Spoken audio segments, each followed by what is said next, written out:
They built a fence across my pasture while I was gone for 2 days, and they did it like I wouldn't notice. When I got back, I didn't see cows grazing or wind moving through open grass. I saw white vinyl. Bright, clean, suburban white vinyl cutting straight across land my family's worked for 30 years. And right then I knew this wasn't a mistake. It was a decision. My name's Caleb Turner. I own 41 acres just outside a little town called Brook Hollow, about an hour north of Tulsa. Been here since the late 90s. Back then it was scrub, cedar trees, and more armadillos than neighbors. I cleared it myself, piece by piece, turned the south pasture into grazing land. That south stretch is the best part too, flat enough for hay trucks, thick spring grass that fattens cattle fast. I built a dirt access lane down the middle years ago, so I wouldn't tear up the field every time I needed to move equipment. 3 years ago, the land behind me sold. Developers came in with brochures and promises, and that polished kind of confidence that smells like money. Next thing you know, up goes a gated community called Cedar Glen Reserve. Stone entrance, matching mailboxes, security cameras every 20 feet, and a homeowners association with more rules than a county fair pie contest. We didn't talk much, them and me. I'd see joggers along the edge sometimes, strollers, little designer dogs that looked confused by dirt. They waved polite. I waved back. I never had an issue. My fence line was clear. My survey was recorded with the county. I mind my business, they mind theirs. Or so I thought. I left for a 2-day cattle auction down in Amarillo. Left early Thursday, came back Saturday afternoon, dusty and tired and thinking about nothing more complicated than a shower and a cold beer. I turned down my gravel drive, parked by the barn, and something fell off. Not wrong exactly, just off. I walked toward the south pasture and stopped dead. There was a brand new white vinyl fence running straight across it. Perfect lines. Fresh posts. HOA signage bolted every 20 feet. Private community boundary. No trespassing. No phone call. No note on the door. Just a letter folded neat in my mailbox saying, due to safety concerns and to preserve property values, Cedar Glen Reserve had updated their boundary fencing to reflect unused buffer land. Unused buffer land. I stood there reading that sentence 3 times because I honestly thought maybe I was misunderstanding it. Unused. Buffer. Land. Like it was a decorative strip of grass between a highway and a parking lot. That pasture feeds my cattle every spring. I walked the line slow. Took my time. I know my property like I know my own hands. That fence wasn't on the boundary. It wasn't even close. It was 120 feet inside my land. 120 feet of my soil, my grass, my water access. And then I saw the gravel. They'd poured a strip of gravel right along the inside of that fence, wide enough for cars. Fresh tire tracks. And parked neat as church pews were about 20 vehicles, lined up like they'd been doing it for a while. SUVs, sedans, one shiny electric truck. That's when it clicked. My dirt access lane, the one I built for hay trucks, runs along the flattest part of that pasture. It's the only easy route to what must have become their overflow parking lot during community events. They hadn't just moved a fence. They'd been quietly using my road for months. I didn't yell, didn't call anyone. I just stood there feeling that strange mix of disbelief and insult, like someone had rearranged your living room furniture and then told you it looked better this way. I drove into town that evening and stopped by Miller's feed store. Old man Ron was behind the counter, same as always. You look like somebody keyed your truck, he said. Worse, I told him. Somebody moved my fence. He laughed, thought I was joking. I wasn't. Ron's the kind of guy who's seen every land dispute in this county since 1974. He leaned on the counter, squinted at me, and said, "You got your survey? Filed and recorded. Then you ain't got a problem." They do. Simple as that. But simple doesn't mean quick. On the drive home, I thought about marching up to that gated entrance and demanding to see whoever thought they could redraw my property line while I was out of town. I pictured heated words, threats, lawyers. I also pictured months of back and forth, bills stacking up, stress I didn't need. And then I thought about the cars. They were sitting on my land, parked nice and comfortable on gravel laid over my grass, accessed by my road, protected by a fence built on my soil. That's when something calm settled over me. Not anger, not revenge, just clarity. You want to claim land that isn't yours? Fine. Let's define it properly. Back in my barn, I've got a skid steer and a stack of steel livestock panels, 12-foot sections I used during calving season. Heavy, solid, meant to hold 1,200-pound animals that don't take kindly to being contained. Saturday night, I slept on it. Sunday morning, I walked that pasture again, measured everything twice, made sure my survey stakes were visible, took photos, documented every inch. By noon, I had a plan, and it wasn't loud. It wasn't flashy. It was precise. If they wanted my pasture to function as their parking lot, then it was about to function like one of my cattle pens. That was the moment the whole thing shifted from confusion to intention, and by sundown, Cedar Glen Reserve was going to learn a lesson about private property they weren't expecting. Sunday afternoon, the sky was wide and clear, one of those Oklahoma days where the wind rolls low and steady and everything feels deceptively peaceful. I remember thinking how calm it all looked, how quiet that row of parked cars sat on my grass, like they belonged there. They didn't. I fired up the skid steer around 1 o'clock. That engine's got a particular growl to it, low and steady, the kind of sound that carries. I wasn't trying to be subtle. I hauled the first stack of steel panels out toward the gravel strip they'd laid down and set them off to the side, neat and organized. Now here's the thing about livestock panels. They're not decorative. They're heavy-gauge steel, 12 feet long, designed to keep a bull from deciding he'd rather be somewhere else. When you chain them together and sink the T-posts deep enough, they're not moving without equipment. I started at the far end of the gravel strip, near the tree line, drove the posts in, dropped the first panel, then another, working slow, methodical. About 20 minutes in, I noticed curtains shifting in the houses beyond the vinyl fence. Somebody had seen me. Good. By 3 o'clock, I'd enclosed one entire side of that makeshift parking lot. By 4, I'd sealed off the back. There was one main entrance left, the dirt access lane they'd been using to slip in and out during events. That lane was mine. Always had been. I positioned the final panels across it, overlapping them slightly, then ran thick logging chain through the steel loops and snapped 2 heavy padlocks shut. Not cheap ones either. The kind that weigh more than a hammer. When I shut that second lock, it made a sound I won't forget. Solid. Final. I stood there a moment, hands on my hips, looking at what I'd built. Inside that perimeter sat 23 vehicles, give or take. Quiet. Trapped. From a distance, it probably looked dramatic. Up close, it looked practical. Around 5, the first homeowner approached from inside the white vinyl fence. A man in running shoes and a golf shirt, probably mid-40s. He stopped a few feet from the steel panels. "Excuse me," he called, polite but strained. "What exactly are you doing?" I wiped my hands on my jeans. "Securing my property." He blinked like he'd misheard me. "Our cars are parked here." "On my land," I said. There was a pause. Wind through grass. A dog barking somewhere inside the subdivision. "That fence marks the boundary," he said, pointing to the white vinyl. "No," I replied. "It marks where your HOA decided the boundary should be." That's when the tone shifted. He pulled out his phone, started typing. By 6, my own phone was vibrating nonstop. Unknown numbers mostly. Then a voicemail from a woman introducing herself as Dana Whitaker, president of the Cedar Glen Reserve Homeowners Association. Her voice was tight, controlled. "Mr. Turner, we need to discuss this obstruction immediately. You are illegally detaining private property belonging to residents." I leaned back in my kitchen chair, listening to that message twice, and I almost laughed at the word illegally. I called her back. She answered on the first ring. "Mr. Turner, MS. Whitaker. This needs to be resolved tonight." "It does," I agreed. "You built a fence 120 feet onto my property. That land was designated as buffer space in the original development plan. Development plan doesn't override a recorded deed," I said. "You've got cars parked on my pasture and gravel poured over my soil." There was a pause. Then that practiced HOA tone came through. "We acted in the interest of community safety. The open access created liability concerns." "Liability," I repeated slowly. "You're worried about liability while trespassing?" Her voice sharpened.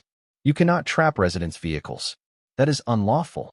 You cannot occupy land you don't own," I said. "That is also unlawful." We went in circles for 10 minutes. Finally, she said, "We'll have our attorney contact you. Have them bring a copy of my survey," I replied, and hung up. Monday morning was chaos.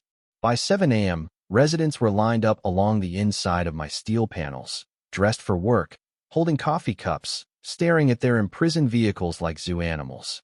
A woman in a business suit shouted across the fence, "I have a meeting downtown." I walked down with a thermos in hand. Calm. Unhurried. "Morning," I said. "This is ridiculous," she snapped. "Move it." "I'll move it," I told her. "As soon as your HOA removes their fence from my land and restores the pasture." A younger guy stepped forward. "We pay dues. This is community property." I shook my head. "No, sir. It's not." By 8:30, a tow truck tried to enter through the dirt lane. Couldn't. There was no access point wide enough. The driver got out, scratched his head, then left. Uber drivers showed up, saw the barrier, canceled rides. Word started spreading on local Facebook groups. Someone took a drone shot from above and posted it with the caption "Rancher locks in HOA parking lot."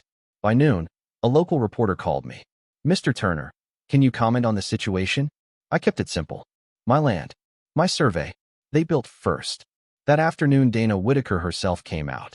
She walked the length of the panels in heels that were not designed for pasture ground. 2 board members trailed behind her. She stopped in front of me, arms crossed. "You're creating a public nuisance," she said. "You created a trespass," I replied. "We have emergency vehicles that may require access." "Through a fence you built across my property," I said evenly. "You closed that access before I did." Her jaw tightened. "You're enjoying this." I looked past her at the white vinyl slicing across what used to be open grass. "No," I said quietly. "I'm correcting it." The standoff stretched into day 2. People missed work. Tempers flared. Someone threatened to cut my chains in the night, but cameras I'd installed years ago for cattle theft made that unlikely. Late Tuesday morning, a county sheriff's cruiser rolled up. Deputy Harris stepped out, hat low over his eyes. I've known him a while. "Good man. Caleb," he said, glancing at the steel enclosure. "You busy?" "Not particularly." He asked for paperwork. I handed over copies of my deed and the recorded survey. He walked the line, measured against the stakes, studied the white vinyl fence placement. Then he walked over to Dana and her board. "This appears to be a civil matter," he said. "Property line dispute. I don't see criminal detainment here." The look on her face shifted from indignation to something closer to realization. Civil meant expensive. Civil meant slow. Civil meant public records and headlines. By late afternoon Tuesday, their attorney called. His tone was different, less aggressive, more practical. "Mr. Turner, perhaps we can reach an agreement." I leaned against my barn door, watching my cattle graze the remaining open stretch. "I'm listening," I said, and that was the moment the balance tipped.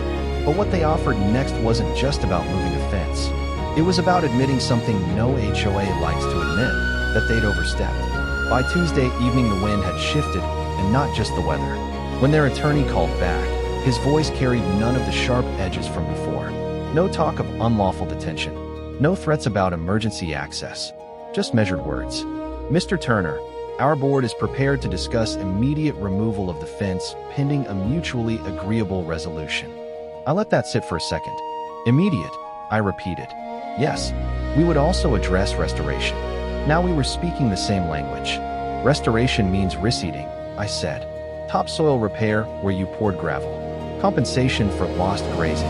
And a written agreement if you ever want to touch that access lane again." Silence on the line. Papers rustling. "That may be negotiable." "It's not negotiable," I said, not raising my voice. "It's necessary. Here's the thing. I wasn't trying to punish them. I wasn't trying to humiliate anyone. But that pasture isn't decorative. It's income. It's feed weight. It's part of how I make a living. When you take 120 feet of it during spring growth, you're not just moving grass, you're moving dollars." By Wednesday morning, Cedar Glen Reserve called an emergency HOA meeting. I didn't go, but word travels fast in a small county. Ron from the feed store texted me, said he'd heard folks were heated. Some residents were angry at me. Others were angrier at the board for not checking the survey before pouring concrete and gravel like they own the county. That's when the internal cracks started showing. Turns out the development company's original blueprint had labeled my pasture edge as potential buffer expansion, not owned buffer land. Big difference. Somewhere between developer paperwork and HOA enthusiasm, someone blurred that line, and instead of knocking on my door, they assumed silence meant consent. It didn't. Around noon, Dana Whitaker drove out again. No heels this time. Jeans. Flats. The 2 board members were gone. She stopped a few feet from the steel panels and looked tired in a way she hadn't before. "We're prepared to remove the fence," she said. "When?" I asked. "Tomorrow morning." "And the gravel?" "We'll have it hauled out. Soil restored. Hydroseed, if necessary." "Compensation," I reminded her. She exhaled. "Our attorney has drafted a payment proposal for lost grazing days based on average cattle yield per acre." I almost smiled at that. They'd done their homework now. "And the access lane?" I said. She hesitated. "We would like an easement agreement for limited overflow use, scheduled, with prior written notice." That was the first honest sentence she'd given me since this started. "Draft it," I said. "Fair terms. Liability on your side. Maintenance on your side. And if it's violated once, it's void." She nodded slowly. For a second, we just stood there, wind brushing the steel panels between us. "You know," she said, softer now. "The board thought the open pasture posed a safety concern. Kids wandering. Liability exposure. We genuinely believed we were protecting our community." I looked past her toward the vinyl fence. "And I was protecting mine." That's the part people don't talk about much. Most conflicts aren't cartoon villains and heroes. They're pride and assumptions, and people who think they're right. Thursday morning at 8, trucks rolled in. Contractors unscrewed the pristine, white vinyl fence section by section. The same hands that installed it 3 days earlier now hauled it back, this time careful to align it with the actual survey stakes.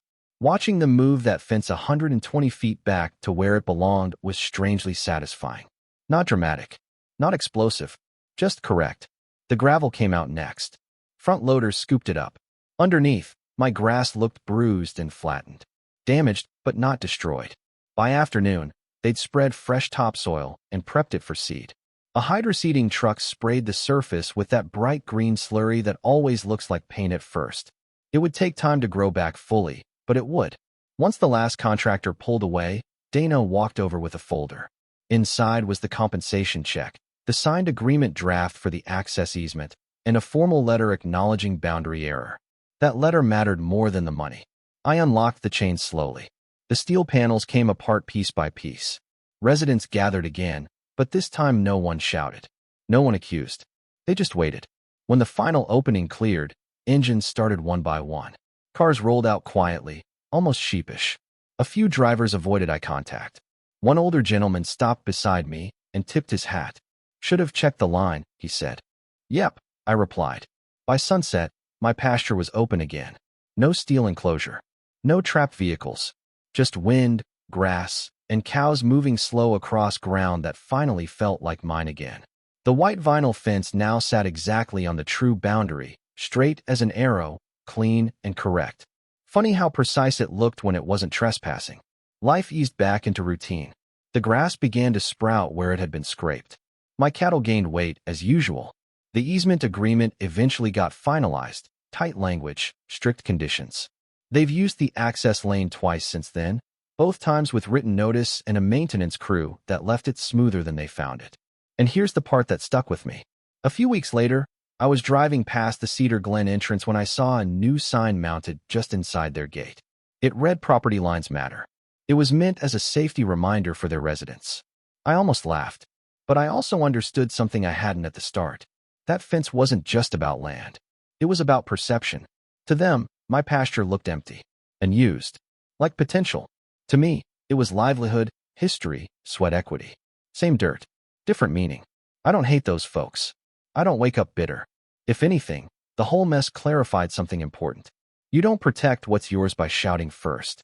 You protect it by knowing it, documenting it, and standing firm when someone assumes you won't. Sometimes the quietest move makes the loudest point.